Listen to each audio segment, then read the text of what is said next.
Temos hoje aqui connosco o Gonçalo Cabral e o Ivan Ismael, que é, como se diz em português, é um nome um bocado estranho, aerodinamicista da Alfa Romeo Racing. É assim, Ivan? Estás bom? Tudo bem? Cumprimento aqui. Bem. Tudo bem. Obrigado pelo convite e por esta experiência com imagem. É verdade. Estamos de volta para uma nova conversa. Exatamente. Espero que seja agradável e que todos nós possamos falar um pouco da nossa paixão. As pessoas assim associam a voz às caras. É bom, as pessoas conhecerem-nos, sempre nos podem cumprimentar na rua se encontrarem. É perfeito. E mandei já também um abraço aqui de Évora, extensível não só para vocês os dois, meus convidados para hoje e meus participantes na conversa, mas para todo mundo que tenha a ocasião de estar em casa, infelizmente por razões que todos nós conhecemos, e um abraço solidário. E habitualmente dizemos que nos havemos de encontrar por aí, mas nesta altura não. Fiquem aí em casa e não saiam de casa, porque é a maneira de se passar mais depressa esta situação. Por isso é um prazer também, Ivan, um abraço outra vez e voltar a tê-lo aqui. Vamos então conversar um bocadinho, não é, Zé Luís? Vamos falar aqui um bocadinho à base do trabalho do Ivan? É assim, vamos falar do período que o Ivan está agora a viver, que basicamente está de férias. Ivan, conta-nos lá como é que é isto, ter que fazer férias nesta altura, e o que é que está a acontecer, explica-nos basicamente o que é que está a acontecer na vossa equipa, na Alfa Romeo. E pronto, presumimos que é exatamente a mesma coisa que está a acontecer com os outros todos. Conta lá como é que é isto. É uma experiência nova. Não é o período que normalmente paramos, fazemos pausa na interrupção do desenvolvimento. É de facto um período crítico do desenvolvimento do carro. A época estava a começar. É onde se validam todos os trabalhos feitos até agora e começam-se também já a preparar as novas atualizações. Portanto, isto de facto tem um impacto enorme em toda a época. Os resultados vão se sentir ao longo da época. Obviamente que decisões finais ainda não foram tomadas, isto está tudo a evoluir numa base diária. E para nós, especialmente para mim, que já estava com a minha cabeça no novo pacote aerodinâmico, baralhou umas contas todas, mas claro, a situação assim o exigiu, tivemos que parar, era o melhor para todos. Estávamos a pôr em risco muitas coisas se continuássemos a operar. Quando quase todo mundo para, digo eu assim, acho que a Fórmula 1 também deve parar. E é assim que está a acontecer. Estou a tentar... já passou uma semana de pausa, já consegui acalmar um pouco. Mas sim, estou com ansiedade de voltar e espero que em breve, mas ainda não temos a certeza de quando virá o início. Ivan, e eu ia perguntar só a nível de preparação para esta nova temporada, o trabalho depois de Barcelona estava concluído ou ainda ficaram, quando seguiram para a Austrália, porque para todos os efeitos as equipas foram todas até ao último minuto para a Austrália, o trabalho estava feito e as expectativas eram altas? Como é que estava a preparação para esta temporada depois de Barcelona? A maior parte do aerodinâmico desenvolvimento estava feito. Obviamente haviam ainda atualizações que são feitas para a primeira corrida, que todas as equipas trazem sempre, pequenas atualizações ao pacote aerodinâmico, relativamente ao pacote aerodinâmico que vimos em Barcelona. Mas houve e ainda há muito que perceber a nível de análise de dados e perceber como se poderá preparar, ou neste caso, como se poderia preparar, uma vez que ela já não vai acontecer, a primeira corrida, a corrida da Austrália, olhando para os dados aerodinâmicos e daí também perceber o setup do carro, todas essas coisas, que fez o trabalho quase todo, digamos assim, mas não se validou, porque não se fazendo os testes da Austrália, quando eu digo os testes, eu digo a parte dos treinos livres, não tivemos informação para validar algumas coisas que ficaram em desenvolvimento entre testes de Barcelona e a primeira corrida. Este exercício será repetido a quando da primeira corrida da época.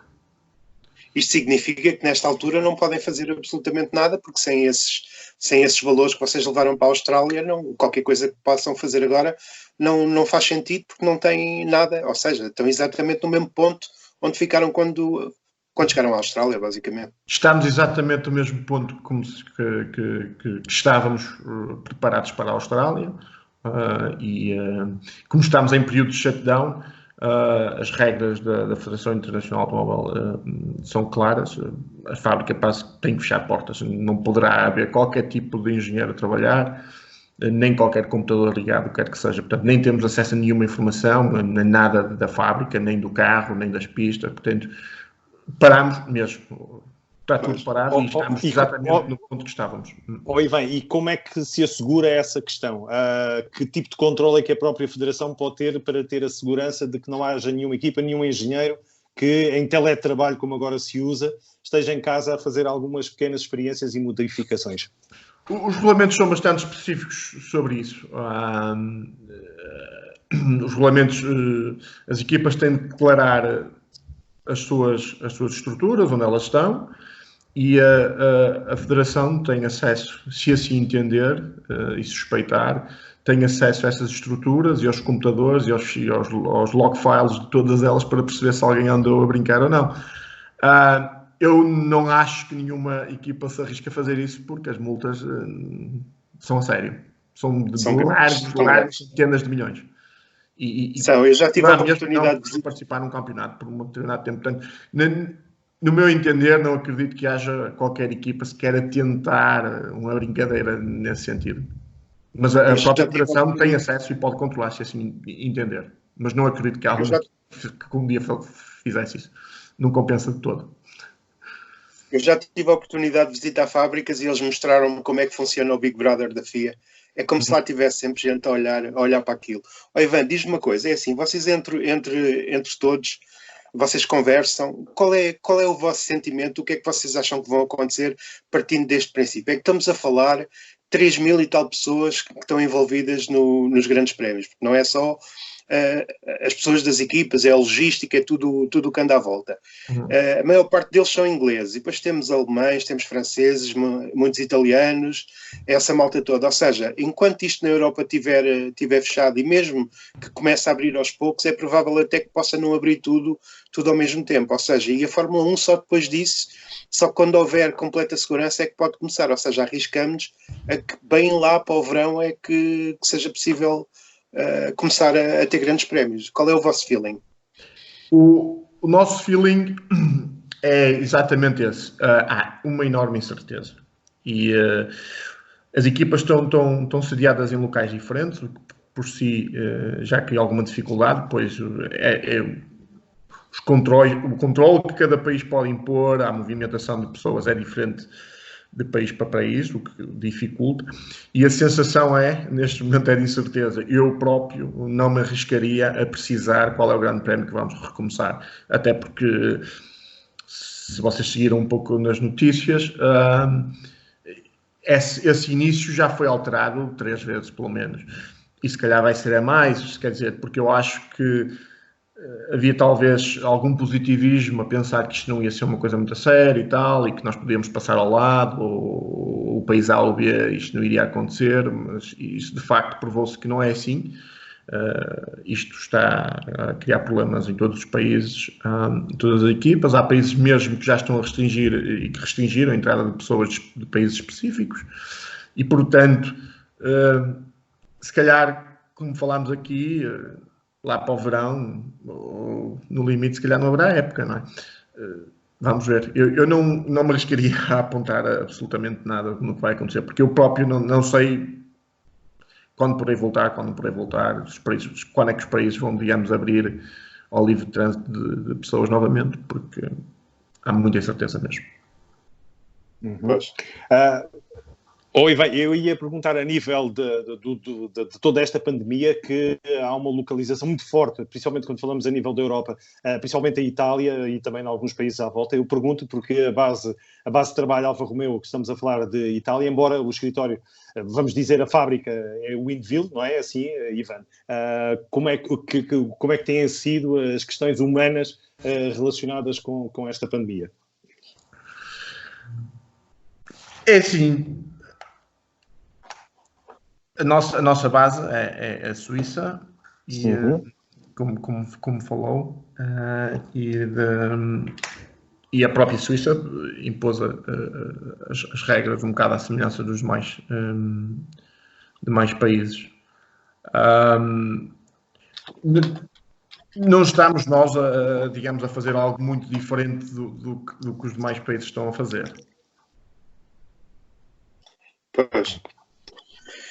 Bom, Ivan, vamos falar um bocadinho de uma coisa que entusiasma todos, mas como já soubemos, isto vai ser atirado para 2022. Queres falar um bocadinho do que podem vir a ser os novos carros de 2021, ou seja, falando em termos globais das regras? Queres primeiro fazer um resumo pequenino e depois falar mais especificamente, por exemplo, a minha primeira dúvida é perceber, por exemplo, como é que os carros vão conseguir andar mais juntos, o que não acontece agora tanto. Exato, a introdução das... Ou se há carros de 2021, porque nesta altura fala-se muito de ser empurrado 2021. Não, é 2022, sim, a gente ainda lhe chama 2021, mas já a época já só vai arrancar em 2022. Exato. A primeiro ponto passa por aí, serão 2022 ou 2023. É isso. Eu acho que há muita incerteza e, portanto, não arriscaria datas em nada, e mesmo nas regras, e se as regras não... E se estender este período ou levar a introdução das regras para mais tarde, não vai também obrigar a mudar as regras outra vez.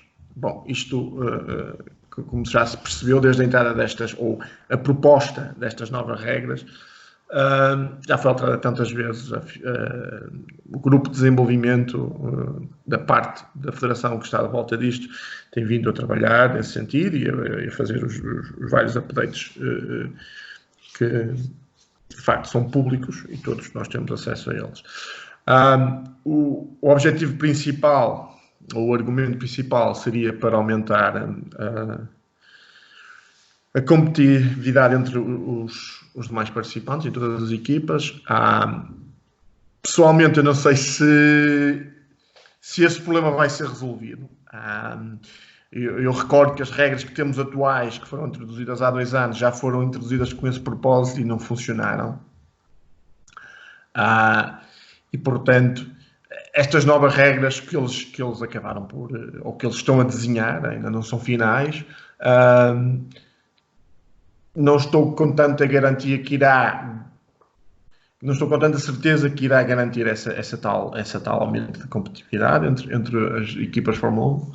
Mas a principal base destas novas regras, aliás, o carro modelo já foi apresentado, trata-se essencialmente por uma simplificação do monolugar, de uma forma muito geral, a nível aerodinâmico, e também por impor um determinado número de componentes no carro, standard para todas as equipas. Eu penso que, através desta imposição standard de alguns componentes das equipas, poderá fazê-los aproximar, porque as equipas que terão, digamos, mais capacidade e orçamento para desenvolver, perderão alguma vantagem, uma vez que o número de componentes a desenvolver no carro vai ser menor. E eu acredito que por aí poderá, no fundo, desenvolver ou limitar, digamos assim, limitar a criatividade dos engenheiros, e fará com que talvez os carros estejam a competir, digamos, a correr um mais próximo do outro. Mas, como digo no início, eu estou ainda com algumas dúvidas sobre essas novas regras. Se elas de facto vão provocar isso ou não. Porque, da maneira que eu vejo isto, já vejo isto assim há muitos anos, é difícil um grupo de engenheiros, que eu não sei obviamente o tamanho do grupo de engenheiros que estão a trabalhar nesta preparação das regras, mas vamos assumir um pequeno grupo de engenheiros, por muito grande que seja, não vai conseguir competir com 500 engenheiros por equipa ou 300 engenheiros por equipa, não é? E eu acho que às vezes é um bocadinho por aí, estamos a tentar resolver um problema que se calhar estamos a tentar atacá-lo pelo lado errado. Mas esta é obviamente a minha opinião, a minha posição. Se as regras vão funcionar ou não, acho que é também muito, muito difícil de dizer. O que é que tu farias para chegar ao objetivo que se pretende? Haver mais competição? Eu acho que tem-se vindo a atacar ao longo dos anos a aerodinâmica. E eu não estou tão certo que o problema passa pela aerodinâmica. Eu acho que a aerodinâmica sim, há algo a fazer, mas há algo a fazer porque é uma componente do carro e não é só a aerodinâmica que faz o carro andar. E nesse sentido, eu penso que existem mais componentes a ser, digamos assim, atacadas para que se calhar tentemos fazer com que os carros sejam mais próximos um do outro. Portanto, eu atacaria talvez em várias frentes, acredito que seja um bocado complexo e se calhar agradável para umas equipas, desagradável para umas outras, mas o resultado final da competitividade acho que é uma soma de piloto mais carro. Portanto, eu partiria essas duas frentes, piloto e mais carro. Eu dou um exemplo. Atualmente os pilotos chegam a um circuito, sabem, quase de olhos fechados, fazer o circuito. Onde é que vão trocar de velocidades, onde é que vão travar, etc, etc, etc, etc. Nunca ninguém atacou esta frente. Eu acho que se nós tentássemos com que os pilotos errassem mais, desde que não saber onde é que é o ponto de travagem, desde não saber onde é que se faz o troca do pó diferencial específico, porque os carros têm uma série de setups que se fazem ao longo de toda a curva, não saber onde é que tem que trocar, o ponto específico para trocar de tipo de diferencial, de tipo de mistura ou de mistura ou de controle de mapa de motor, etc. Se os pilotos chegassem à pista com mais dúvidas, ou seja, se lhe aumentássemos a margem de erro, em que travasse mais tarde 1 metro, e travar mais tarde 1 metro no carro de Fórmula 1 é imenso, se nós adicionássemos esta componente da incerteza ou do erro ao piloto, eu penso que iríamos ter corridas mais emoção na corrida, porque eu acho o erro do piloto, e obviamente estamos a falar do erro, que não põe em causa a segurança. Eu acho que isso iria ajudar, e por aí passaria talvez por controlar a forma como os pilotos preparam para os circuitos, desde os simuladores, desde de todas estas coisas que existem, de preparação do piloto. Não achas que eles iriam sempre, as equipas iriam sempre tentar contornar isso? Ou seja, o que tu estás a dizer é impedir que eles pudessem fazer simulador. Agora, tudo o resto, a única hipótese, se calhar, seria até eventualmente tirar treinos livres, irem diretos para a qualificação, eventualmente.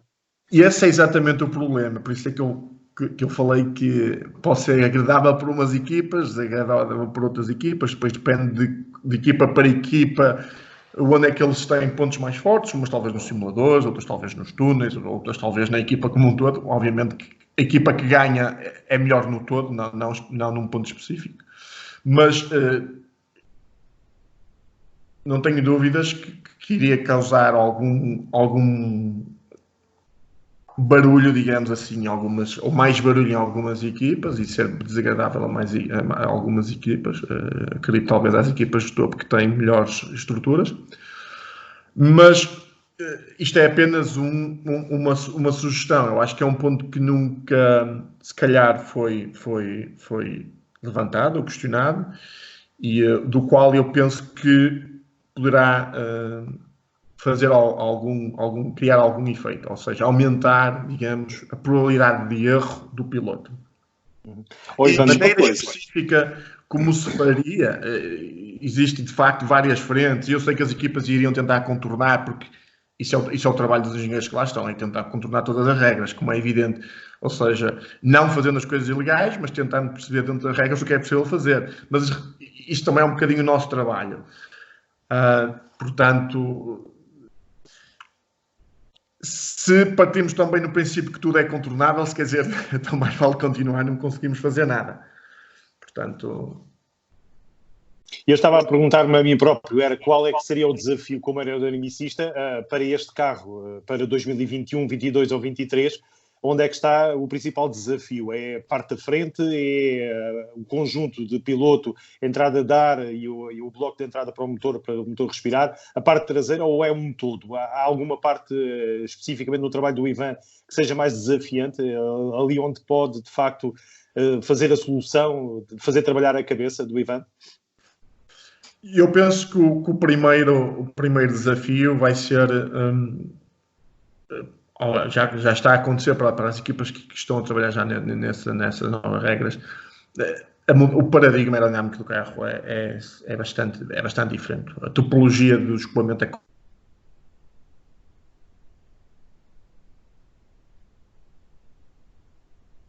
Perdemos agora o Ivan por um bocadinho.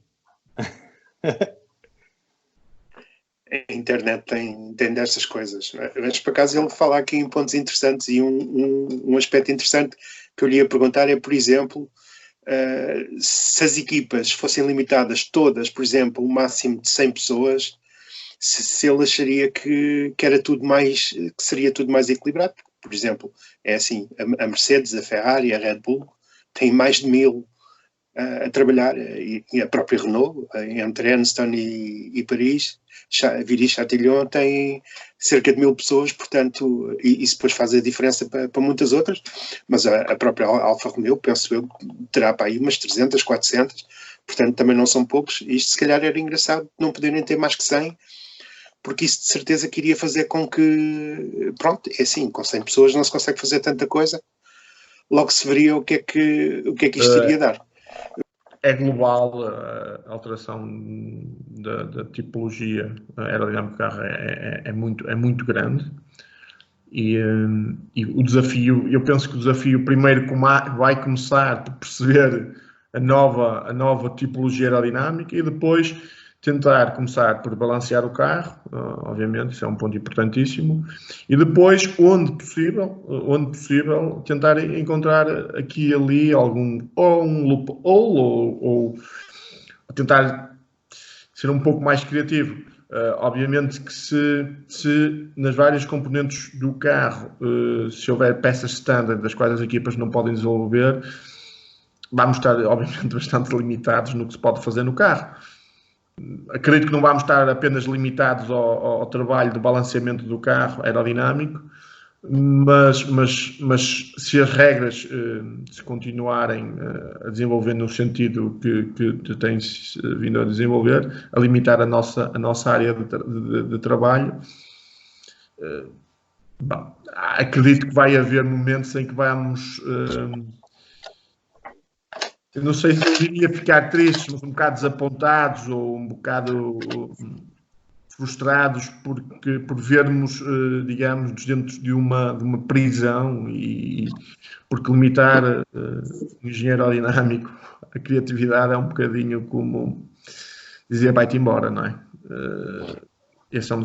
Talvez eu acredito que vai haver ali um momento em que terá que se fazer muito trabalho, tentar manter, digamos, a mood da equipa positiva com a introdução destas regras. Já que falamos de muda, vem a questão do Zé Luís, também aqui muito pertinente, que tem a ver com o número de pessoas que trabalham à volta no projeto de Fórmula 1. A reduzir o número poderá ajudar na competitividade da Fórmula 1? Acho que era isso, não era, Zé Luís, que questionavas? Sim. A questão é mais ou menos esta. É assim, como sabes, há equipas que têm para cima de 1000 pessoas em termos globais a trabalhar.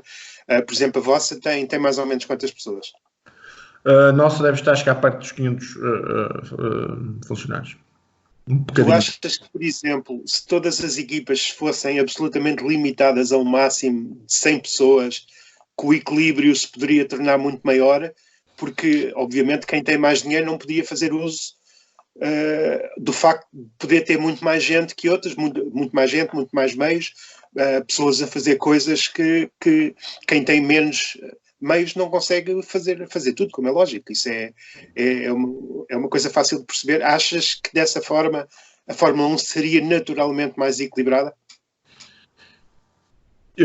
Sem dúvidas que se limitássemos o número de pessoas, poderia ajudar digamos, a aumentar um bocadinho a competitividade entre equipas. No entanto, não acredito que seja por aí o caminho a ir ou que isso se vá fazer grande efeito, porque o que se pode fazer é que se nós... Obviamente se pode reduzir para 100 pessoas. 100 pessoas não são suficientes para poder pôr uma equipa de Fórmula 1 na estrada hoje em dia. É impossível. Dada a complexidade de uma equipa e de um carro de Fórmula 1, é completamente impossível. Com 100 pessoas não se consegue trabalhar neste momento, ou então teríamos que andar 40 ou 50 anos para trás, onde os carros eram tecnologicamente subdesenvolvidos. Mas eu acredito que se reduzíssemos o número de pessoas, era um ponto a ajudar. No entanto, se reduzimos as pessoas, mas continuamos a ter equipas que têm um budget 10 vezes superior às outras, eles continuam a poder, quanto mais não seja, a produzir algumas peças através de máquinas, e cada vez mais existe a tecnologia. E eu acho que a Fórmula 1 deverá continuar a ser o ponto máximo da tecnologia, por isso é que eu não sou muito a favor de se cortar aqui e ali, porque se estamos, pegamos num exemplo, há muitos materiais avançados que nós não podemos usar na Fórmula 1, por exemplo. E o que nos obriga às vezes a ter que usar outras tecnologias talvez mais caras para criar o mesmo efeito. Isto porque é para limitar o acesso a determinados materiais ou tecnologias avançadas. Isto é feito no sentido de manter essa tal competitividade. Eu, por vezes, acredito que isto não mantém competitividade nenhuma, isto não piora.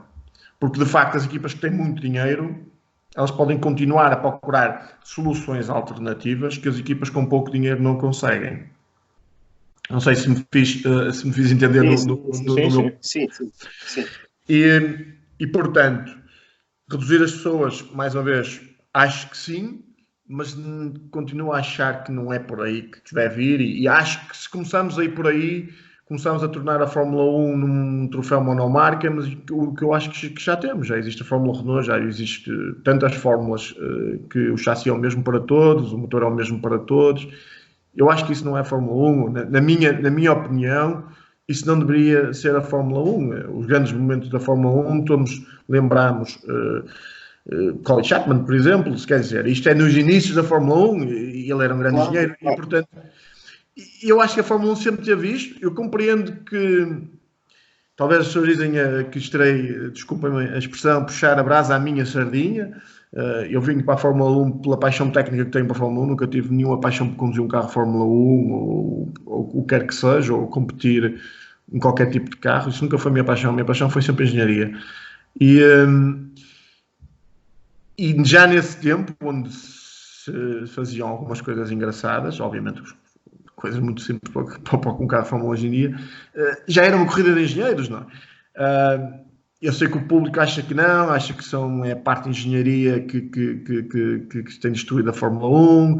Depois acho que, infelizmente, até mais para a minha área, acho que toda a gente caiu em cima da aerodinâmica, dizendo que a aerodinâmica é o problema da Fórmula 1. Acho que se fala muito e acho que fala muita gente também que não percebe muito do assunto, culpando a aerodinâmica de um Fórmula 1 para estes problemas de ultrapassagem. Eu, como digo, as regras de Fórmula 1 já foram mudadas quantas vezes na componente aerodinâmica nos últimos 20 anos? 5, 6 vezes, nunca se resolveu o problema. E acho que nunca se vai resolver, porque só se vai resolver quando se decidir que a Fórmula 1 não é uma competição também de engenheiros. E para isso vamos para a Fórmula Renault, Volkswagen, o que entenderem. Esta é a minha visão, obviamente. Claro, eu compreendo que seja um bocado pendente para o meu lado, porque sou engenheiro, mas é assim que eu vejo e sempre vi. E acho que isto, o ponto que eu estou aqui a querer mostrar também acho que que faz parte da história da Fórmula 1, mas que muitas vezes as pessoas ignoram. Ok. A minha última questão já tem a ver com o regresso da Fórmula 1 e voltarmos a falar daquilo que já estava feito nesta temporada de 2020. Eu perguntava se a nível pessoal houve algum feeling para alguns dos pilotos do projeto inicial, e que estamos a falar dos principais pilotos, neste caso dos pilotos da equipa Alfa Romeo. Pergunto se eles passaram alguma mensagem para eles estarem numa época de ganhar tudo, de virem com aquele espírito para cima e serem pilotos para vencer e que estão com a moral em alta. Há alguma percepção da parte pessoal também dos dois pilotos principais da equipa? Ivan? O desenvolvimento do carro para este ano sofreu... Na componente aerodinâmica sofreram algumas alterações no sentido de harmonizar o carro mais com os pilotos e, portanto, desenvolver um pouquinho de direção do que acreditámos ser o carro melhor também para os inputs que os pilotos nos deram, obviamente. Eles também participam no desenvolvimento do carro. A muda é positiva, eu diria. Tivemos uma época, o ano passado, que foi a melhor época nos últimos anos, o que isso trouxe algum positivismo no seio da equipa e também alguma esperança para uma próxima época melhor. Mas, como digo, isto é sempre complicado de dizer, porque nunca sabemos o que é que os outros fizeram. E neste momento a competição no que nós chamamos no midfield está extremamente apertada. Não me recordo, talvez, isto se calhar vai um bocadinho contra a teoria de que dizem que não há competitividade na Fórmula 1, não me recordo de uma época tão competitiva, no, digamos assim, no meio do pelotão, na última década, pelo menos. O que isto também já mostra que, de facto, existe. Obviamente que a Mercedes vai na frente e ganha aquilo tudo, se calhar com alguma margem, eu compreendo, mas quer dizer, a Fórmula 1 não é só a equipa da frente. Correto. Bem, já agora, só para terminar, eu tenho aqui uma questão um bocadinho fora da caixa, só para a gente rir um bocadinho. Pronto, provavelmente já falaste dezenas e dezenas de vezes com o Kimi Raikkonen. Qual foi o dia em que tu conseguiste estar mais tempo seguido a falar com ele? O Kimi Raikkonen não é uma pessoa que fala propriamente muito. Claro. Foi precisamente por isso. A minha interação com os pilotos é muito, muito reduzida. Tanto com o Kimi, como o Giovinazzi, com outros pilotos que já tivemos lá na equipa, eles volta e meia, não com muita frequência, aparecem na fábrica, passam por lá, falam aqui e ali, mas as conversas duram menos de, se calhar, 30 segundos. Beber um copo e tal, o Kimi. Isso já é outra história. Muitas poucas palavras. Muitas poucas palavras e, na minha opinião, acho que é uma pessoa técnica, focada no técnico e muito desligada das florzinhas que eu costumo assim chamar, o que para mim não tem problema, porque é um bocado o meu estilo. Eu também não gosto muito do show-off à volta da volta. Eu só tenho uma última questão também para o Ivan, neste caso a nível pessoal também, mas no caso perguntar, porque tenho visto publicações nas redes sociais do Ivan a divergir um bocadinho daquilo que nós conhecemos, nomeadamente do mundo da Fórmula 1, pergunto-me se está a ser preparado aí algum plano extra fora da Fórmula 1, na parte aerodinâmica, que é aquela onde o Ivan gosta de trabalhar. Nada assim muito específico que eu possa neste momento revelar. São apenas projetos que já tenho há muitos anos e sempre tenho um bocadinho de tempo, meto-lhe a mão. São paixões de miúdo, digamos assim. Já há muito tempo tenho um projeto de um hipercarro na gaveta e sempre que tenho tempo volto para ele, mas para já é isso, estamos nessa fase e ver a reação, de meter a mão e brincando aqui e ali, mas sem se poder revelar mais nada o que está a acontecer, o que poderá acontecer. E ver as reações de quem vê e que dê a sua opinião. Estou essencialmente, como o Gonçalo sabe, eu gosto, dentro do que posso e com algumas limitações, partilhar um bocadinho do mundo técnico da Fórmula 1. Infelizmente, eu não tive essa sorte. Quando me formei em Portugal, não havia nada. Há pouco fala, depois há muitos segredos, depois há pessoas que não partilham, ou mais tarde vinha descobrir que às vezes também não se partilha porque não se sabe, não é? Mas aprendeu-se aquele segredo, mas não se sabe porquê. E eu sofri um bocadinho com isso porque não tinha acesso a estas coisas, estas curiosidades, estas técnicas, ninguém falava mesmo, não precisava ser só Fórmula 1, sobre desporto motorizado em si, seja de chassis, seja do que nós chamamos Vehicle Dynamics ou o que quer que seja. E nesse sentido, como eu sofri um bocadinho por essa falta de informação, sempre que posso, faço questão de partilhar um bocadinho, até porque, havendo curiosos, que eu sei que os há, podem sempre aprender qualquer coisa e até mesmo questionar, e quando eu tenho tempo, respondo sempre que posso, ajudar um bocadinho as pessoas a talvez ganhar esta curiosidade, porque em Portugal existe muito, eu comecei em Portugal nos rallies, não foi obviamente na Fórmula 1, e existe muito desporto motorizado em Portugal, como os rallies. Mas infelizmente eu acho que o país como um todo trabalha muito pouco para se formarem pessoas técnicas, e já há muita gente, atenção, já há muita gente formada, mas acho que nós deveríamos fazer mais para que Portugal, a bandeira portuguesa, tivesse mais peso no desporto motorizado mundial, especialmente na Fórmula 1, porque na Fórmula 1 é de facto muito, muito pequena a nossa presença.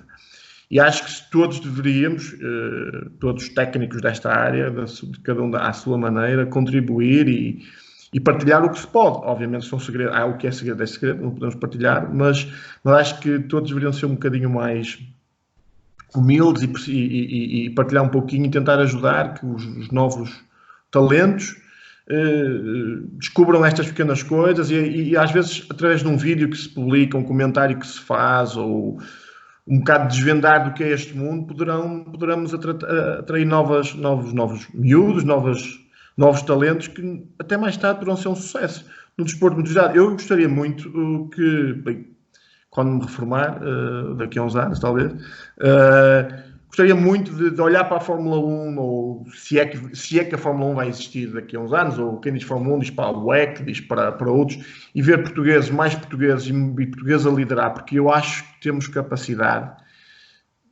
temos é que todos trabalhar um bocadinho nesse sentido, e eu tento ajudar na minha componente, que é a parte técnica, aqui e ali desvendando alguns truques, digamos assim, e já agora aproveitaria também fazer um apelo para que demais pessoas ligadas a este desporto, na componente técnica, se calhar também dessem um bocadinho mais voz e às vezes comentassem ou partilhassem um bocadinho mais das suas curiosidades para os mais novos, para que possamos atrair mais portugueses. Não vamos fechar este mundo.